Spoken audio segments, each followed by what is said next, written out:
Ndiaye di masawu aussi tey moom li day gudd parce que ñu bëri ñu ngi prison tey jii parce que simplement bokkul Pastef di masawu Assane Diouf parce que Assane Diouf tey la bon Assane Diouf tey la bon Assane Diouf tey lay wax lu bon Assane Diouf tey la nekk koo xamante ne du nit ku baax moom tamit il est victime d'une procédure judiciaire on nee nga wax nga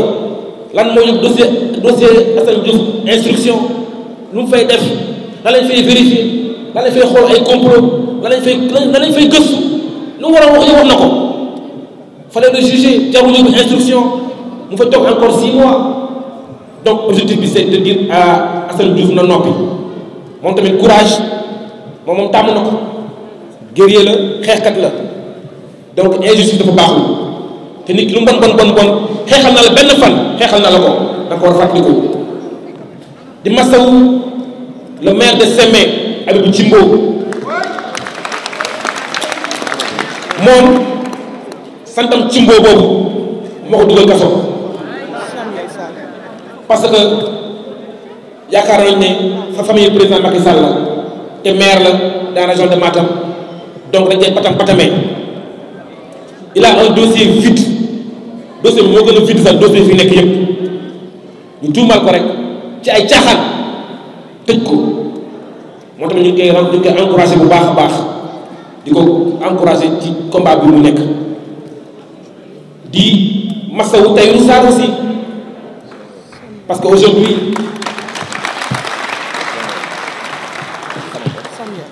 di masawu nos hommes d'affaires Samuel Sarr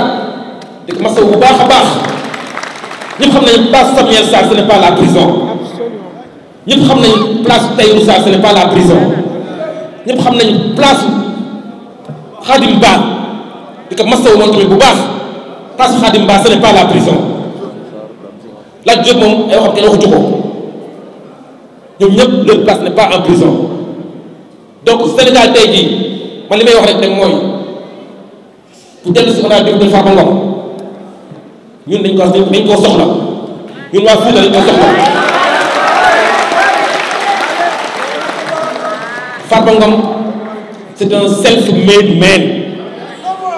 dafa ñefe laay fam Farba Ngom def na voyage clandestin wër Afrique wër Europe wër Amérique di wut lu mu am di ñefe laay fam nekk géwél assumé ko nekk géwél assumé ko ne man du ma ñaan du ma dëkk ci ñaan xam nga bu fekkee sama papa sama yaay mais man damay ñefe sama laay utal sama bopp ba tey jii Farba mooy defal ay géer tey ci biir Sénégal donc Farba ñun lañ ko soxla tey jii ñu ci koor lañ nekk kër yu bëri ñu ngi jooy ñu bëri ñu ngi jooy parce que Farba dafa ñu amal njëriñ donc ku mel noonu état bi ministre de la justice laay interpellé ku mel noonu Sénégal da koo soxla ñu ngi koy ñaan lu mu mun def na ko def pour que Farba Ngom génn pour que ñu nekk kaso bi fii génn parce que ce n'est pas leur place Sénégal dafa soxla ñii Sénégal soxlawul ay doomam yi am njëriñ ci réew mi di fanaani kaso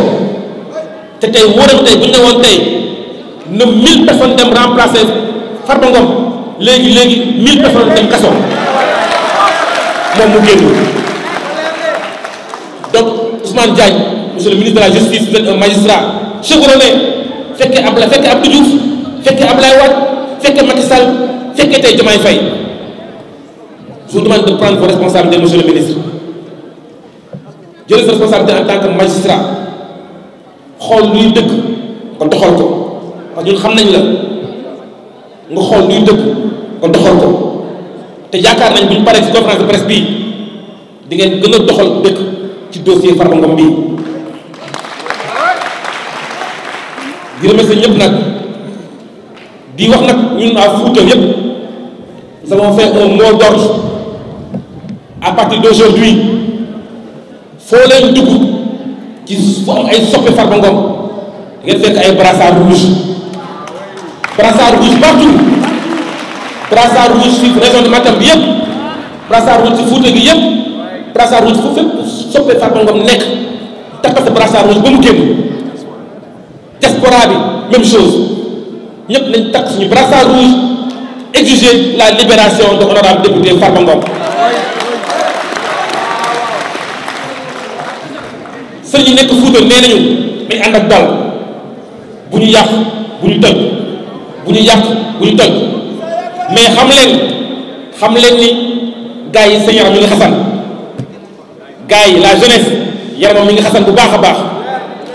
ñu ngi téye nit ñi parce que gëm nañu on a une justice dans ce pays nous croyons en notre justice moo tax xale yi taxaw di xaar donc ñu ngi ñaan justice bi mu def liggéeyam nu mu gën a gaawee kii di Farba Ngom dellu si waa këram nu mu gën a gaawee merci beaucoup.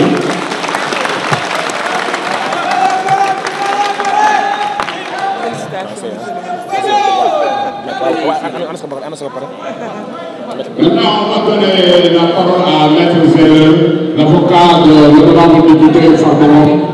Donc, tu peux avocat.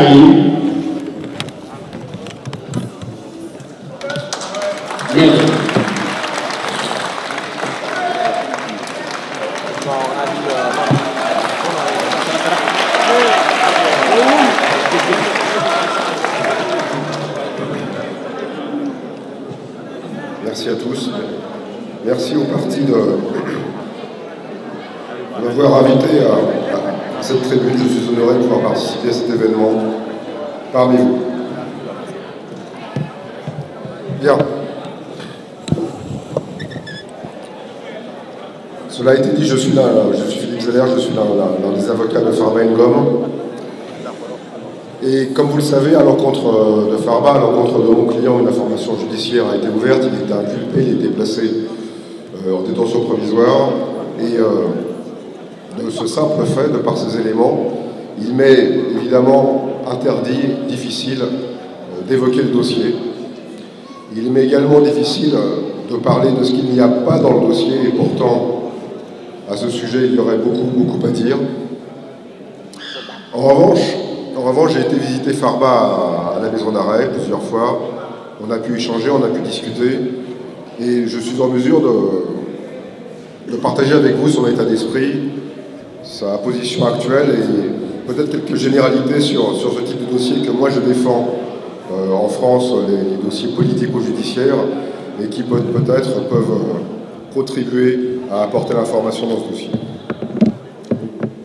J'ai visité Farba, je vous l'ai dit, et aujourd'hui, je dois partager avec vous que sa santé est un sujet de préoccupation. Elle nécessite en tous les cas un suivi. En revanche, son moral est extrêmement solide, extrêmement fort, et pour cause. Il sait en réalité qu'il bénéficie d'un soutien nombreux, puissant, fort, mobilisé de la part de ses proches, de la part de son parti, de la part de ses électeurs,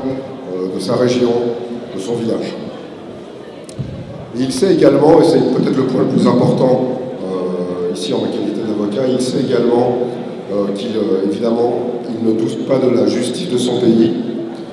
Il sait la robustesse des institutions, il sait la robustesse de l'état de droit, et il sait l'attachement du pays au respect des règles de l'état de droit. Parmi ces règles, il me semble important de les rappeler, il y a tout d'abord l'indépendance du pouvoir judiciaire. Il y a également l'égalité de tous les citoyens, simples citoyens députés, devant la loi. Il y a évidemment également le respect, et ça me semble clé ici, aujourd'hui, le respect de la présomption d'innocence. Farba est inculpé, Farba est placé en détention provisoire, mais Farba est toujours présumé innocent.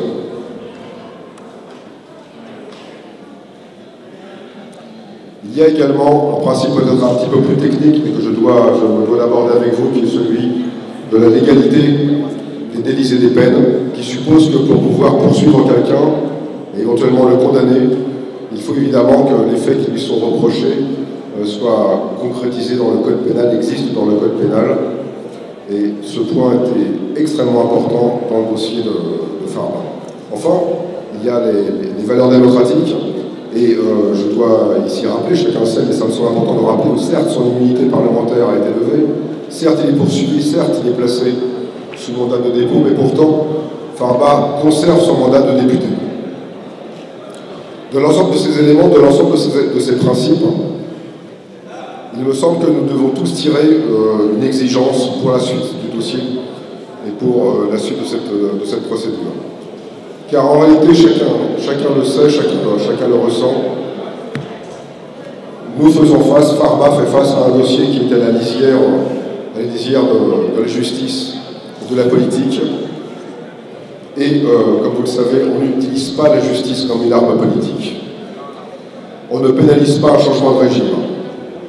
En cela, le dossier de Farba me semble être un dossier test, un dossier témoin,